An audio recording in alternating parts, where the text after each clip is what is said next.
joining us now is a media superstar, a professional bettor. His name is Steve Fezzik. Of course, you can find him all over at Fezzik Sports with 2 Z's and a K on Twitter. And his notes today are awesome. So we've got plenty to get to, including your questions, sharpmoney at VSiN.com. But we have to start here. I have an obsession, Steve. My obsession is your obsession with Palinakis and the food, okay? GRP wins, your buddy that you met at Bet Bash. I noticed right before the program started here that you sent over an acai bowl to your buddy Palinakis. It's my new obsession, the two of you.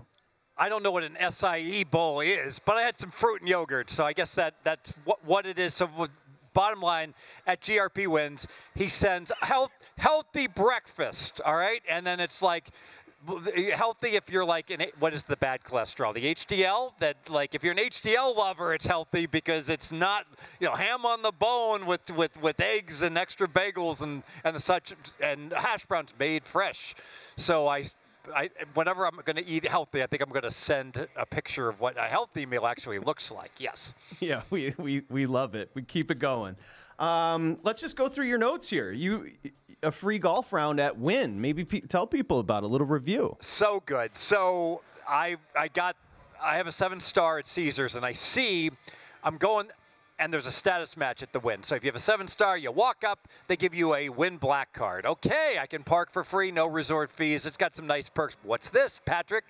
Free golf for 2 at the Wynn. So I go there with some trepidation. I'm like, this isn't going to work, It's like, what was it, Guardians of the Galaxy when they have this plan, and they're like, this isn't going to work. Or even like in Star Wars when they try to break into the detention center and they're just like, not going to work. And I'm like, I said, I'd like to play golf for 2. I'm going to win black. And the host punches me up and I'm like, he's going to see I don't have hardly any play. I'm donezo. And he's like, when do you want to play? I said, Sunday morning. He's like, you're good. Show up, boom. Bucket list. Got to play. I played the old Desert Inn, which is where the Wynn golf course is. It's much nicer than what the Desert Inn was because they have all these undulations and waterfalls. It was spectacular. Now, that was Sunday morning. On Friday night, I heard you had a celebrity sighting at the Legacy Club, Dustin Swedelson. Oh, it was so much fun.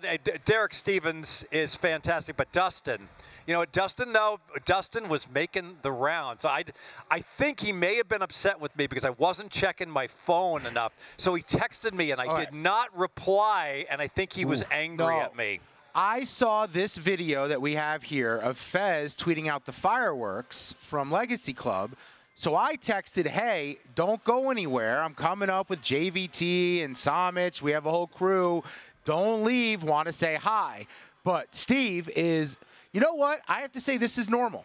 Steve was busy having a night with his friends and did not have his phone out, was not staring at his phone texting. No, he didn't open it. He didn't even see the message till I got up there because he's normal. I get upstairs, and it's him, it's the crack man, it's some other people, and they're just having a good time, having drinks, sitting there at Legacy Club. I think it's the most normal thing Steve's ever done is not be checking his phone while he's out having a good time in town. Yeah, so Dustin sends me coming to Legacy Club with JVT, Samich, and Matt Brown. I'm trying to get JVT to consume lots of alcohol and calories so I can win my bet. No, he didn't write that. But just coming, so like I didn't get this. And then like 20 minutes later, I haven't read this, and I'm like, hey, they're the guys. I wave, and Dustin's like, yeah, not responding. We're just going to go to the other side of the bar. Stop. You were busy. You guys were having a big business meeting. I didn't want to interrupt. And there's no way that he didn't comment to you and JVT about how you look. He went up to both of us and did this with his hands around our bellies to see whose was bigger. He went this, then he went to JVT, then he went back to me, and he was like, okay. I love the Legacy Club. I love Circa. The fireworks on Friday night, the hands-on from Derek Stevens, I arrive and it just makes me feel so welcome. And you know what? It really doesn't matter. You can be a janitor from Des Moines or you can be like a billion-dollar hedge fund manager. Derek treats everybody the same, and I think it's just incredible. There you go. We love it. Fezzik, big timing Dustin. I like that. He did. Now you were with quite a crew there, big guy. Jonathan Von Tobel, Samich, and Matt Brown. And I was quite loose, if you know what I mean. I was in a mood, and I was pounding those vodka sodas without a lot of food in me. So I was having a good time. Patrick, question for you. So you go to valet, and the valet guy is, oh, here you go. Hey, be careful heading home. Is that not code for, you know what, just hold on and I'll be back in 90 minutes, right? They're basically telling you don't Yes. do it, right? The big guy was feeling no pain on Friday night. Saturday was a little different. Saturday was kind of a rough day. I felt very old. Speaking of feeling old, so I got to let you know, from historic Duck Creek today, Gil Alexander took out his frustrations of underperformances in the past, and he beat me on the tennis court like a drum. He smashed winners. What happened, Fez? He you know what? He finally played up to his potential, and he smarted me, because I dink all the time and hit like short balls to him, and he like returned the favor and drop shotted me like crazy. Not to mention just passed me, lobbed over me. It was just, and somehow I was up 13-4. He kept asking. Now, after he won the first set, he said, "Now, Steve, what were you up by again? Were you up like 17-2 or it's 13-4, Gail?" And he's like, "So I'm sure. Do the math." He's like outscored me from that point on, a lot to a little, as he just whacked me like 21-8 in the second set. Ooh. So it took me out behind the woodshed. Beat down, Mr. Fezzik. Hey, you said you need some help settling a dispute with Right Angle Sports. Oh. What's going on? So what's this? I'm like happy. Everyone, we're all buddies, right? The guys come into town, and I even like take everybody to lunch, including someone from Right Angle Sports. I'm not going to mention names. Then what's this? I get this. There's this message comes aboard, because I had a great weekend for my clients, and I'm going to ask you guys, because I want to take myself out of it. So I gave out a play. It was the Tennessee Titans from memory, first half money line. And I gave it out minus 225, and at the time, there was 3 books. DraftKings, BetMGM, and BetRivers all had that number or a better number when I released. Raz responded, "Steve is playing Steam. This game got hit earlier," which it did. Absolutely, it got hit. So I was laying more than what it would have been an hour before. He says, further, a lot of the sharp books were already at minus 260, and he's like, if he's playing against these books that are like fly-by-night books that shouldn't be, no one's going to take you seriously if you list your plays against these books. And I'm thinking to myself, well, if I can't use DraftKings and BetMGM, I can't use Pinnacle because you can't bet in America. It's like I can't use Circa because they're only in like 6 states or whatever it is. Like what books can I use, right? You guys tell me. Are they saying you're not allowed to give out picks that are following the Steam like that? I'm not sure, but I think what they're saying is it should be widely available at the sharp books. And my take is, well, who knows what is a sharp book or a square book? My take has always been, if it's only available one book, that's not sufficient. So the rule has been it's got to be widely available, meaning it's got to be available at multiple books, which I've always defined to be 3 major books. Like, it doesn't count to like list the Treasure Island. That's not a major book. I'll get on my helicopter right now and fly over there and park on the roof and put my bet in. But it's got to be a place, that is reasonably large. But I thought those 3, I don't know if BetRivers qualifies, but certainly I would have said, BetMGM and DraftKings would be 2 of the 10 that would make my top 10 list. But Right Angle, to be fair, very smart guys, and they completely disagree. No, look, they're awesome. I get it. But have you ever just thought about maybe they're using you, Steve? Like, they always have an issue with things you do, and then you reply, and then your followers are now seeing you talking to them in your feed, so that they're now latching on to the group of people that are following your – like, just feels like they're just kind of using the attention you get. Do you think he's being trolled? I think they're taking advantage of the fact that he is a social media wild card, and a lot of people see his tweets. Not saying a lot of people don't see theirs. They have an awesome business. Everyone knows how sharp they are. But I do think they take shots. Steve claps back, trying to be the good guy, and then people get them in front of more eyeballs than they normally would be. That's all. I don't know about this, but I did want to address, and I have a lot of respect for guys that go out, like Brad Powers does this, that buy other people's picks, and they get other people's picks and information, and they aggregate. Like Gil calls me, Fezzik is the great aggregator. And there's some people out there like, oh, Fez can't name a player. He's all he does is a follower. And it's just like, guys, it, because like I originate and innovate more than anybody. Like, if anyone that knows me, to say I can't make lines in the games that I personally like, the NFL, and specializing in, you're just an idiot. Like, I mean, like I mean, give me a break. I mean, go talk to some of these bookmakers that put up openers and who's playing against them. How can I aggregate when I'm betting 8 seconds after the lines come out? Having said that, I think one of the best ways to win, and I would encourage everybody, is to absolutely get more information. I have no problem purchasing Right Angle Sports or Dr. Bob Sports. I purchase all these guys because having more information to make your final decisions about how you wager is ultimately where you can maximize what you're earning and maximize, frankly, the winning picks you give out to your clients. Well, a very sharp book, and bookmaker, plural, bookmakers, South Point. And your business is no good there because you originate. You know, it's funny because I have a buddy, AJ Hoffman, and he just got a note. He's like, we're not going to be able to take any of your wagers anymore over the app, but feel free to bet in person. So he's got that. So very curious. AJ and I are buddies. I don't know what's going on there. Huh. So, big guy, you think he's being trolled a little bit? I think there's clout chasing happening. I think knowing that people react to everything Steve does on social, it's a great opportunity for them to jump on, have him react, and now their stuff's appearing in the people who want to get Steve's picks feed. That's all. He's a big deal. People pay attention. Yeah. That's a good thing. We're going to come back. Steve's got 30 pending bets for football, and he doesn't like anything. What? He'll explain next.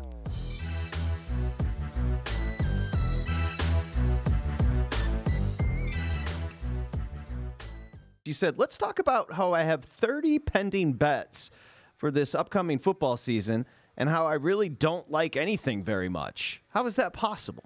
It's because the numbers aren't what they were when I released them. And it's all about getting the best of the numbers. So just as an example of one game, Atlanta-Pittsburgh, I gave out the Falcons -2.5 hosting Pittsburgh. You know, the funny thing about this game is early in the summer, Patrick, I thought Pittsburgh +3 was a great bet.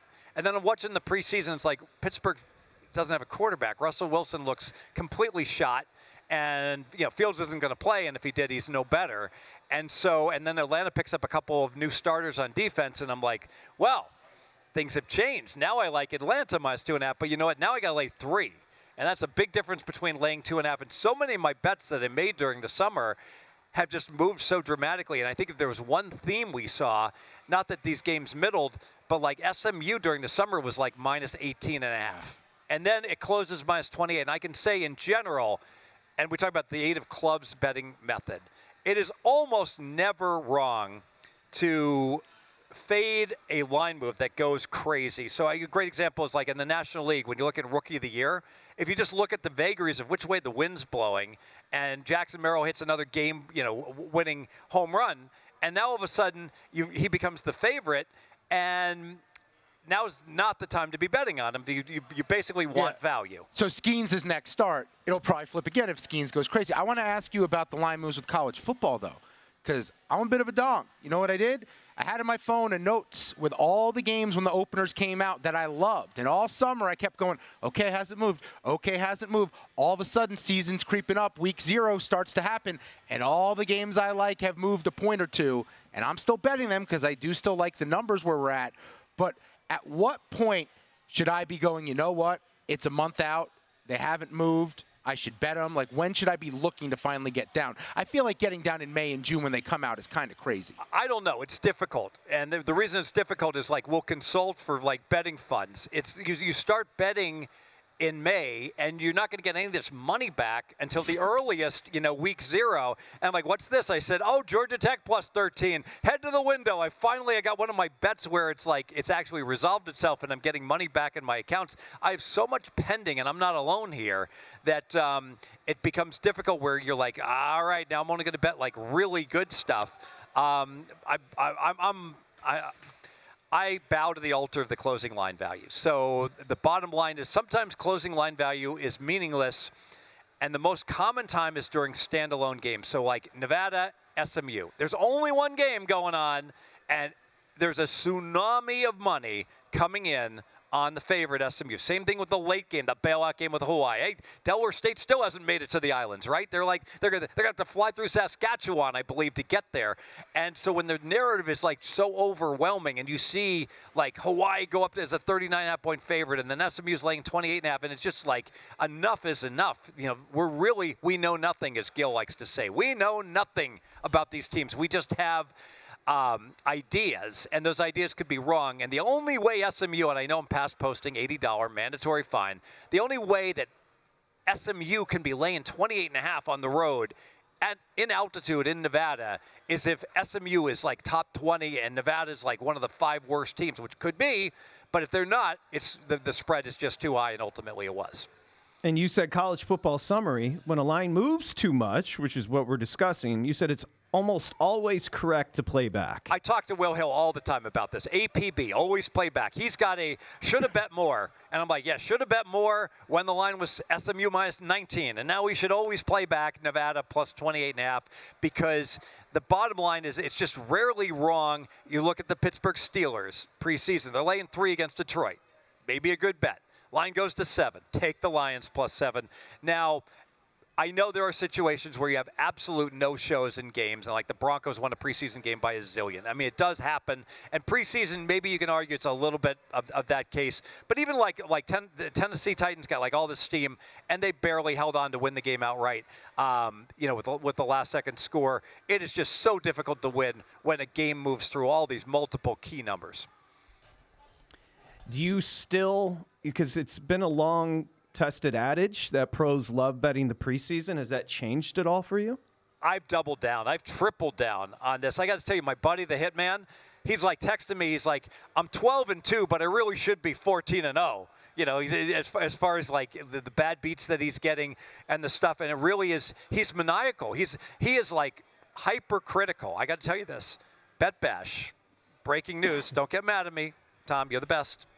He's like, how are these guys going and just hanging out and like going on scavenger hunts and just having a good old time? It's NFL preseason. They're dunks. This is like the greatest bets you could possibly ever make. And he's right. He follows all the beat writers. He's like, one team is going to play their ones. The other team's going to play their 2s and 3s. And you can get the first quarter at Pick'em. I mean, you're never going to find a bet on a side or total in the NFL during the regular season. Any bet is going to pale in comparison to that sort of edge. So his cost-benefit analysis of time spent at Bet Bash, it's not a net plus. Yeah, do you want to go to Bet Bash? Tom's like, yeah, but I can't afford the $80,000 it's going to cost me. That's his analysis. Ooh, the Hitman who was on the show a couple of weeks ago. Flex. Very sharp guy. That is a flex. I like it. You know what I love about the Hitman? He's the first one to say this. He's like, it's like Wall Street, Gordon Gekko. He's like, all these Ivy League guys, you know, with these educations not worth dog, you know what, compared to give me a working class guy that's motivated and out working everybody every single time, and that is the Hitman. Absolutely. Hard work beats talent when talent doesn't work hard. John Wooden. What? Very good, Dustin. Michael Scott. The Hitman actually was a teacher, and it just became too profitable with his betting, so he quit teaching. And he's the first. Actually, he's the first to admit. You know, when he was a teacher, he's like, there was no real incentive for me to excel as a physical education teacher. He's like, I got to be honest, Steve. I'm a whole lot better at what I do now. Yes. Yeah. Let's, Dustin. We should probably get started because questions coming in. Sharpmoney@VSiN.com. Ask the Pro. You can email your question in right now, get a shout out. Steve doesn't see the questions before, and just extemporaneous, he goes off, and we love hearing the answers. So let's get it started here, big guy. Antonio Hernandez writes in, Steve, how do you figure out a team's chance of winning a particular game?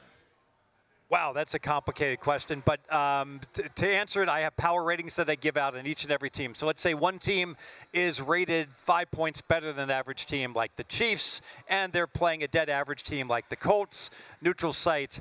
Difference between the numbers would be a 5-point spread. You convert that 5-point spread to what I'd call a no-vig money line, which would be approximately, I'm sure Right Angle will tell me I messed this one up, but it would be like minus 208 plus 208. So then you take the probability to win that game, 208 divided by 308 as being, so you convert it over to a probability of victory.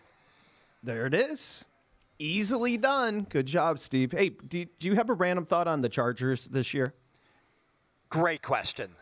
I think the Chargers are one of those teams you have to see it, all right? Because now they got a good coach. However, they have no skill position players, and they got a quarterback with plantar fasciitis that doesn't get to practice effectively with all the new skill position players. So maybe look to fade the Chargers early in the year would be my thought. And hey, we talk about wise guys. We don't all agree. Like the Hitman likes the Chargers -3, and it goes up to 3.5. And I'm like, it's a home game for the Raiders in Los Angeles. You realize that with a quarterback that isn't getting any real reps in practice, I would favor the Raiders in that game plus the 3.5. But I think the one theme would be the Chargers should improve throughout the year, especially if Herbert gets better. Yeah, is it crazy, Steve, to look at a team like the Chargers? I'd say the Cardinals are in this category, and I would put the Titans, but I might be on an island there, where I want to back them as underdogs against the spread because I think they're going to be underrated in terms of what they're going to be getting each week. And just finding the right opportunities to take those points in the right matchup? It's interesting. We talk about the Chargers like being a dog. It seems like teams with some sort of San Diego affiliation, whether they're used to be there or they're currently there, the Padres and the Chargers, they sure feel like teams that we want to bet on them when they're underdogs and against them when they're favorites, right? They seem to, like, every one of their games seems to be close and could go either way, right? And they underachieve a lot. I just like the fact that Steve, he can bring the issue with Right Angle Sports up in any answer. He can tie it to any answer. That's impressive. I love Right Angle Sports. Like, Right Angle Sports has had a documented, fantastic winning rate, but there hits a point where the feeding frenzy just gets too great. And I've told them years ago, I said, you're not going to hit 56% going forward. It's just not viable. And I caught all kinds of flack all over the internet, like, oh, no, well, why wouldn't they? And it's like, because it's like even the last 3 years, the market has gotten so much more difficult to beat. And ultimately, they've still won, but they haven't won at nearly the same rate. I bet you Palinakis hit 70%. Only at the buffet. Ask a pro. Sharp money at VSiN.com. More with Steve Fezzik next.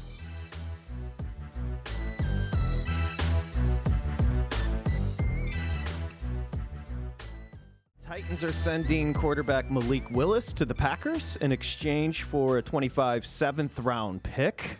So, of course, Willis likely to back up Jordan Love with the Green Bay Packers. Or return. Go ahead. Go on, please, Steve. Or he can return kickoffs for them. Yeah, he could do. We were just commiserating over bad beats and potentially bad beats. What happened with your Titan game here? I almost lost, and I'm sorry to interrupt. Finish your thought, please. At the end of the first, I pushed on the CFL 128-yard missed field goal, Saskatchewan game, like 10 days ago, and I said that's the worst bad beat I'm ever going to see.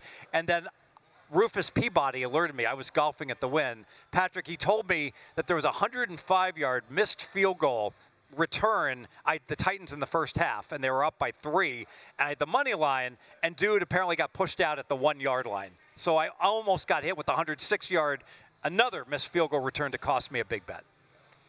We know Right Angle Sports was cheering against you in that one. They do it. Right Angle Sports does a great job, and I fully endorse them. You do. You purchase their picks. What could be more of an You like a lot of people who don't treat you very well. I give you credit. You're a good guy. Other than interrupting the show host, which I just felt terrible about, I really do evaluate people based on competency, number one. If somebody's really good at what they do, even if they tell me that I'm lousy and I can improve my game, they're probably right when they tell me that. So, I mean, ultimately, I respect the people that I think are the best, and it's subjective. I could be wrong about select people. Absolutely. Take the emotion out of it. Look at it objectively. I think that's how you look. Why you've succeeded in sports betting. I say it all the time. If people ask me about Steve Fezzik, greatest guy ever, he's just crazy. It's not true. He's just best guy you're ever going to meet. A little wacko. Like today. Because his brain works differently. Today, I'm making fun of poor GRP and how he's eating. All right, Patrick, I'm going to disclose that after my fruit bowl, we're downtown. We're here a little early. Evil pie. Yes, I had the slice of the goblin. You got a meat slice? lovers.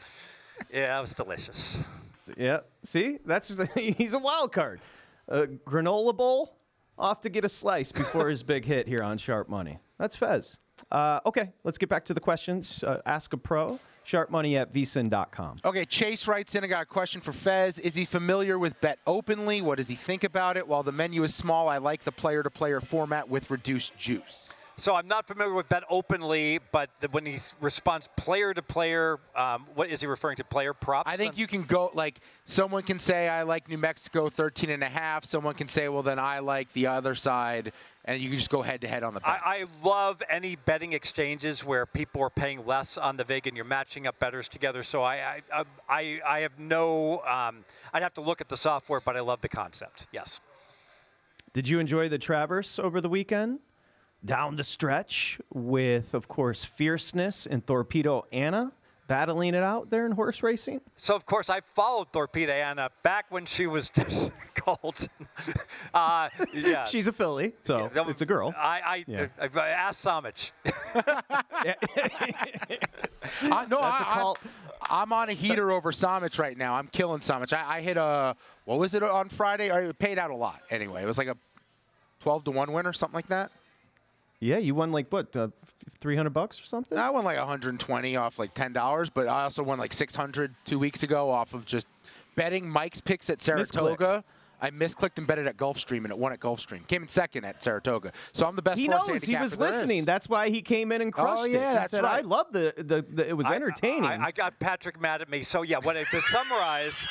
I said, this is all entertaining and it's great. Bet $5, have fun. It's like people bet Keno for a couple dollars. They have fun while they're eating. I'm not against it. I'm on a horse racing heater, Steve. You can't deny it. But what I can deny is, like, I tell anyone out there, I'll tell Samich, like, he's super smart guy with all the respect in the world. He's not going to win over his picks over the next 3 years, and I'm sure he would disagree. And he'll say he will. I'd be more than happy to put up some money and the winner and goes to the favorite charity of the other person. How someone will do in the long run. Now, in any 1 week, month, year, they could succeed. It's not that Samich isn't great at horse racing. It's just so difficult with the vig being so much. It's easy for me. Pick the fun name. You've just thrown down the gauntlet. I'm cooking up a bet between Fezzik and Samich. There's something there, big guy. Yeah, like one horse race a week versus one NFL game a week or something like that. We'll figure something out. We need to get a bet going between two sharp minds. Did you introduce Samich to Fezzik up at Legacy Club? Yeah, you guys met there. Yeah, was that the first time? I think I met him once before. But the bottom line is I don't want to bet against Samich's football selections. I definitely don't want to bet against his home teams not to bat in the bottom of the ninth. How about that one? Ooh, that stuff is strong, people. I think he forced the sports book to reassess their entire game plan for props by exposing that one. Yes. Time for another question for Mr. Fezzik. Ask the pro. What do we have? Okay. This is from Brody. Brody says, with all the big line moves during preseason and into college football, people often talk about middling opportunities. One, do you do this often? Two, if so, do you recommend making even bets on both sides, or do you place a bigger bet on one side? God, that's a great question. It's so complicated. Back to Will Hill, where I always text him when a big line move goes down. Always play back. So it depends upon what you're able to get. Let's use that SMU-Nevada game, all right? And here's why. If you bet SMU minus 19, maybe you didn't get as much back as you might in another circumstance, because this was a situation that closed, the line was 28. But the sharpest books in the world, the Circas and the like, and the reduced VIG places, were actually popping the 28.5s. That's a situation where I would play back, but I might play back maybe 50% of what my bet was. But now let's assume Circa suddenly drops like 10 minutes before the game starts to 27. And so does Pinnacle, and so does Bookmaker, but there's still 28s and 28.5s at more recreational books. I'm not going to name like the recreational books, maybe not the sharpest books on the screen, sure, like South Point. So a book like that would be a place that you would absolutely, in that case, you would walk up and say, give me the limit on Nevada plus the 28.5, because you're getting the rogue number that is not widely available, but the book is actually so inundated with so much liability and parlay liability, they're happy for the most part. Unless you're a jerk, they'll let you bet, and they'll go ahead and take that action back. So in this case, I would have played modestly back on Nevada, but in the circumstance I described, I would have bet much bigger if that had been the case. Okay. Dustin, do we have one more? Time for one more. We got a few more. Let me go. Alan Castle writes in again. Every gambler that I know has a system that is tough to follow and a bit crazy. I certainly have a few. Do you have systems that are tough to follow? Of course. And ideally, and you don't talk about them on air, but the best is when you have a very simplistic system. I'll give one for everyone next year going forward. How about this for a simplistic system? I think week 3, the last week of preseason, I think play the first half over and the second half under. Doesn't it seem like a lot of these teams, they want to get, have a good drive under their belt, feel good about going into the regular season, but then once it gets to halftime, it's like, let's just keep everybody healthy. What do you guys think of that simplistic system? Yeah, they're super scripted on the first couple of drives, and then they just shut it down. So I think there's something to that. You saw it with Bryce Young. You saw it with Anthony Richardson. Even the Steelers, their first drives, they led touchdown drives. So I think there's something to that. Okay. And we can measure it next year. Yeah.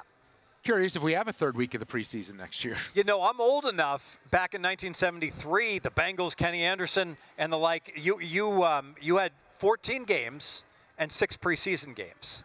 So what were they thinking, right? That so much of the season was just preseason during August. Not fun. One more. We have time for one more, big guy. Mike from New Hampshire. What NFL props is Steve focusing on? Touchdown, first touchdown, yardage, reception, rush attempts. Are there markets he finds little to no worth with, or others that he likes better with edges? Okay, so listen, I think we have a unique opportunity here with the kickoff rules, such that the average field position is going to be, instead of like the 25, like the 28.5. And we've spoken about this on the show before. So I think scoring from the kickoff rule change is going to go up. Now, there might be other factors that will depress scoring, but the kickoff change will help scoring.